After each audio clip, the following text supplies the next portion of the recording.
Hi guys, இன்றைக்கி நமக்கு ஒரு பர்த்டே கேக் ஆர்டர் இருந்தது. இது யார் ஆர்டர் கொடுத்ததுன்னா, நம்மக்கிட்ட கப் கேக் ஏற்கனவே ஆர்டர் பண்ணி சாப்பிட்டுட்டு இந்த கேக் டேஸ்ட் சூப்பராக இருக்குது, உங்கள்கிட்ட தான் நான் ஆர்டர் கொடுக்கணும்னு சொல்லி திரும்ப ஆர்டர் கொடுத்துருந்தாங்க.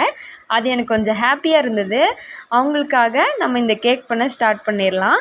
அவங்க என்னென்ன கேக் ஆர்டர் கொடுத்துருந்தாங்கன்னா, ரெட் வெல்வெட் கேக்கு, அதுக்கப்புறமா ஒரு 15 கப் கேக்ஸ் ஆர்டர் கொடுத்துருந்தாங்க. அவங்க எந்த ஒரு டிசைனும் மென்ஷன் பண்ணல. அவங்களுக்காக நம்மளே ஒரு டிசைன் செலக்ட் பண்ணிவிட்டு நம்ம பண்ண ஸ்டார்ட் பண்ணியாச்சு. ஒரு கேக் டின் வச்சு ஒரு லைன் மார்க் பண்ணிவிட்டு கேக் தூள் பண்ணி வச்சுருந்தோம். அது ஃபுல்லாக நம்ம இந்த சைடு கவர் பண்ணியாச்சு. ஏன் இந்த பக்கம் நம்ம பட்டர் பெப்பர் வச்சுருக்கேன்னா, இந்த தூள் இந்த சைடெலாம் பற்றக்கூடாதுன்னு சொல்லி இந்த பட்டர் பெப்பர் வச்சுட்டு இந்த ஃபுல்லாக கவர் பண்ணிவிட்டு ரோஸ் நாசில் வச்சு ரோஸ் டிசைன் போட்டுட்டு இந்த பக்கம் கோல்டன் கலர் பால்ஸ் வச்சு எல்லாம் ஃபுல்லாக கவர் பண்ணிவிட்டு இந்த கேக் டிசைனை கம்ப்ளீட் பண்ணியாச்சு. இந்த கேக் உங்களுக்கு பிடிச்சிருந்ததுன்னா லைக் பண்ணுங்கள், கமெண்ட் பண்ணுங்கள்.